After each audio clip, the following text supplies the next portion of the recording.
গাড়ির hanger Bush কিভাবে change করে ভিডিওটি অবশ্যই দেখবেন।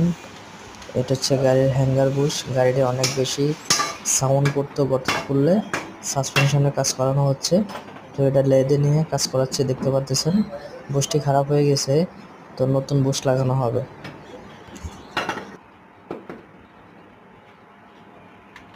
এই বুশের কারণে নয়েজ করতো না।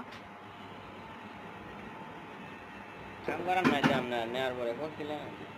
কাম করে না তো 1 লাখ টাকা কাম হয়ে গেছে। কি কাম করছেন? আকাম করছেন? কামের বেলা নয়, আকামের বেলা করছেন। হ্যাঁ, তাই তো।